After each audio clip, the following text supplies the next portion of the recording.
Yes, folks, hello, welcome once again to MoDXtra Games and Collectibles. I'm Chris, this is my channel. Absolute pleasure to have you with me here today, and it's time for another collector chat. Random collector thoughts that I have through the course of my adult collecting life that I then commit to camera and share those thoughts a little bit more freestyle than usual, a little bit more script free. And the subject of today's video, this installment, is about G.I. Joe Classified.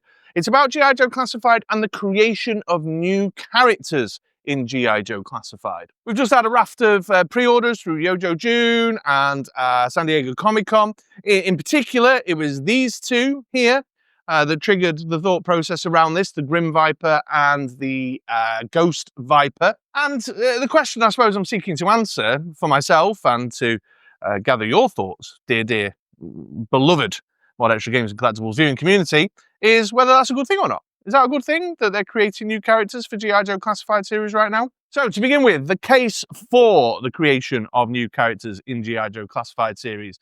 And I suppose the first thing I'll say is that it's Hasbros Own IP. You know, they can do what they want. They can do whatever the fuck they like with it. And certainly it's one of the very few design teams that have the freedom to just create new stuff off their own back. It's not like Star Wars Black Series or Marvel Legends, you know, where they're beholden to a particular license. And media tie-ins are a fundamental part of the sort of marketing strategy around those. You know, Black Series is always backed into a corner where they're being expected to release figures that are based on characters from new Disney Plus properties, for example, or the latest Marvel movie, the MCU movie. There's a raft of releases. Whereas the likes of G.I. Joe, it's their own IP. So they have the freedom, you know, they have the freedom as creators to not only design figures based on the nostalgic characters that we know and love and want from days gone by, but also to have a bit of license to play with it a bit. And that's okay, I think. You know, in terms of the pro column, the case for column, I think that's okay. One of the attractive elements of G.I. Joe Classified is the kind of the association I have, the sense of camaraderie I have with Lenny and Tony in particular. These guys are obviously roughly around the same age as me. They're part of that G.I. Joe collecting legacy that I'm a part of. Well, Action Force, I'll always keep banging on about the fact that it was Action Force here in the UK. And them designing new characters kind of taps into a sort of a nostalgic childhood fandom space that I existed in, because we all, if we're being honest, when we were playing with our Joes, you know, we all took those kind of little flights of fancy saying, wouldn't it be cool if, or mixing stuff up with our figures, you know, kit bashing things together to make our own versions of things, or allow our own imagination and our own headcanon to take control of the gameplay experience. And we've all, with mates, you know, when we were kids, done that bantery thing of, oh, wouldn't it be amazing if there was a ninja that had this and did this and blah, blah, blah, blah, blah. And of course, it used to be insanely, you know, like fantastical, but it kind of taps into a little something, you know, Lenny and Tony are playing in the space with the line that they are now responsible for the design of, that I, as a kid, allowed my imagination to take me to. So it's their own IP, they've got the license to do so, but it also kind of taps into a sort of childhood fandom of that, wouldn't it be cool if, or that desire to want to create our own characters. So, and I like that, and I respect that, and I find that a benefit, you know, a help to the line in the world of creating new characters. What it also does, of course, is it freshens the line up a little bit. Lenny has said on previous streams, he refers to G.I. Joe Classified as the new generation of G.I. Joe. And while we exist in a world, you know, when I get to the case against, you know, we exist in a world where we want, need, our desires, our nostalgic desires are driven by a desire to have the, you know, our favourite childhood character in a new, modernised, contemporary 6-inch form.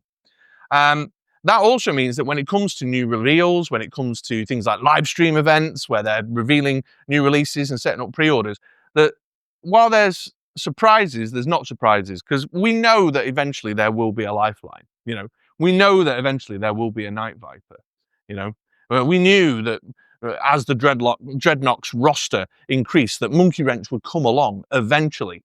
So the creation of new characters and new troopers, you know, army builders, that tends to be the sort of focus of it. We have had one new character, haven't we? A wolf spider, but the large majority of them have been kind of troopery stuff. Means that there's a little surprise that they can spring on us, a little fresh surprise. Keeps it, you know, a little bit more dynamic, a little bit more energized. They can play with colour schemes and such like. And some of the new characters that they've done are quite mild, you know, Crimson and Iron Grenadier versions of the Bat, which sort of does have a lore kind of grounding, but then just creating new mad random shit like the Grim Viper and the Ghost Viper. I mean, that's out there, that one. It just gives you a little surprise in it. And that then subsequently generates discourse and dialogue within the community, social media posts, people debating whether they like it or not, how does it fit into their collection. And that's all good stuff. Even if people are saying, I don't like the figure they've designed, I don't like the Ghost Viper, it's still sort of generating that buzz, that discourse, a kind of dynamic energy around the line. The problem is, I suppose, is that the creation of new characters to date have been sort of that, from the Hasbro perspective, has been like financially milking the molds. You know, it's the heavy reuse, a lot of the newly created characters, which I suppose is a case for, from Hasbro's perspective, of course, because that means that then they can maximize their profits around, you know, molds and designs. But for us, it doesn't necessarily feel quite like we're getting a new character as such, particularly when, and as I move into the case against, there's no supporting media to give that character a story, to give it a background. And again, to reiterate, I don't think that's a bad thing necessarily. We all did it when we were kids. We let our headcanon and our own imagination fill in those gaps, and maybe we should now, although perhaps it's too challenging for the imagination of some, but it's the case nonetheless. And then just finally, I suppose, you know, it's a military line at heart. You know, G.I. Joe are an armed force, and warfare's different now.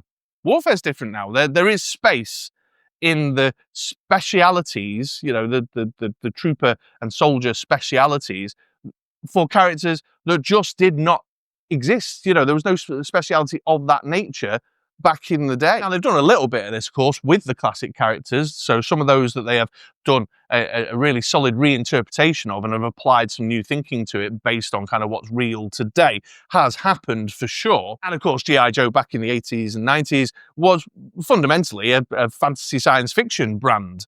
For as much as the you know, the kind of toy soldier fans focus on the military aspect of it, it was a science fiction brand. You know, it was laser guns and spaceships and bloody all sorts of stuff. Ghosts, if you watch the cartoon, fucking ghosts in one episode. Giant seaworms.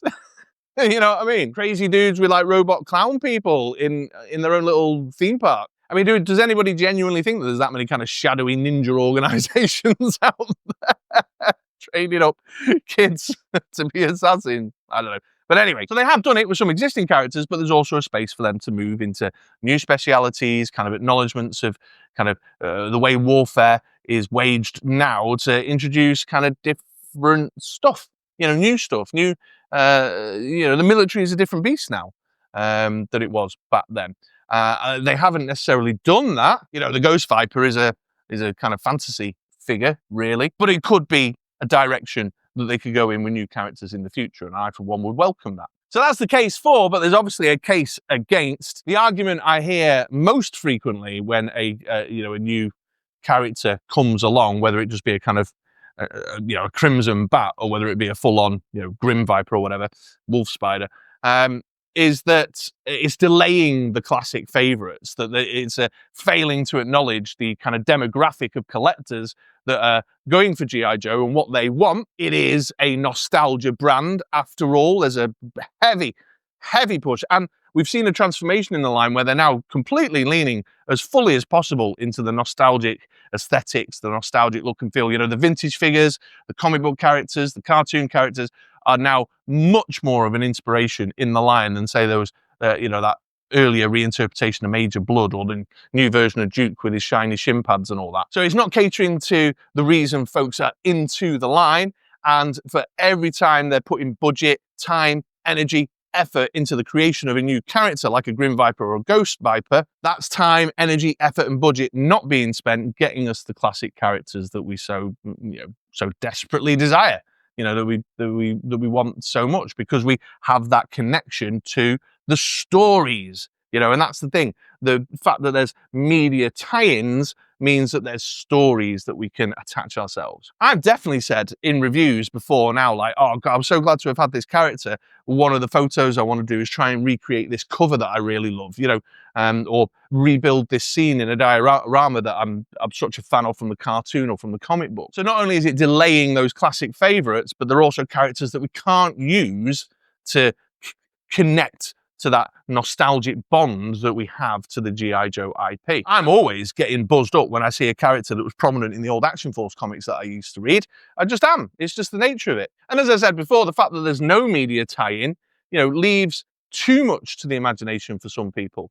And while that might sound like a criticism, it's not. You know, some folks are in the line for that reason, and they need that spelling out for them because they're just not imaginative that way. Some folks are imaginative that way and will, you know, go, absolutely, I'm buying 2 Ghost Vipers, I'm getting my crystal ball, those 2 Ghost Vipers will stand guard on my, you know, it's a whole thing. I can let my imagination engage with the story that they've only kind of pitifully given us without media tie-ins, without things to inspire that imaginative man-child playtime. But with it all being kind of reused bits and bobs, kind of Frankenstein together characters in the large majority, there definitely is a, you know, a genuine claim to say, well, you spent time kind of Frankensteining together this wolf spider, and he seems like an interesting character, but that's a slot in a mainline wave that could have been filled by a character from back in the day that we desperately want to see a classified reinterpretation of. And I think the thing is, the creation of the new characters,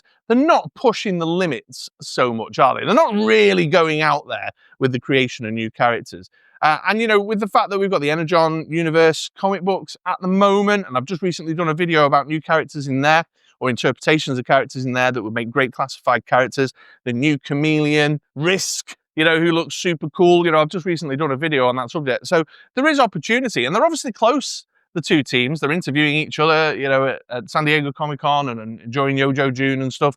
So there's obviously a relationship, a connection there. And with the animated series that's rumoured coming up as well, media tie-in and those stories that help bring to life characters for those who are not looking for that kind of imaginative man-child play space, but want, you know, representations of their favourite media for display or whatever, you know, to display their fandom for anyone who sets foot in their house kind of thing. You know, so there is opportunity because they're not really going out there with the creation of new characters. They are just sort of reuse, sort of nipping around the edges type stuff. Like the Grim Viper is just a soldiery kind of thing. The Trench Viper is just a dude to throw in with the porta potty, you know. And while it's an interesting paint job on the Alley Viper, it is basically an Alley Viper. They're not creating new characters like really going out there, you know. And maybe that would change opinion around the delaying of classic favourites if the new characters they created were just a little bit more inspiring. I don't know. So there you go, folks. You know, have I come to a conclusion on that? Have I settled it in my mind? Well, no, not really. I'm kind of for it. I think you can probably tell from the way I presented the case for. I just wish there was a little bit more going on there. One of my viewers, Julius, put a comment on about the Ghost Viper who said it's so dumb that it's and out there that it's kind of circled back round to being badass. And I sort of agree with him there. But he's definitely making me fall down on the side of buying the Ghost Viper. But I just wish there was perhaps more imagination, that there was something more interesting that made it more surprising when they produced a new character to introduce to the line, that they could then use the Energon universe after the fact to sort of tie into. But always keen to hear your thoughts, folks. Drop into the comments down below. Let me know how do you feel about the creation of new characters? You know, where do you draw the line? Is it just, you know, cynical Hasbro money grubbing repaints of bats in order to milk more money out of us, or is it, you know, something for the future of the line that could be very interesting and take us to very, very new places? I mean, it's going to be a very, very long time before they hit all the G.I. Joe characters from over all the years, especially because they're drawing inspiration from so many different kind of iterations of the IP. But yeah, let me know your thoughts. Okay, there you go. Little ramble for you today. Thanks for watching. If you enjoyed that, do the YouTubey stuff, and yeah, swing back round for another video sometime soon. I'd love to have you. All right, take it easy, folks.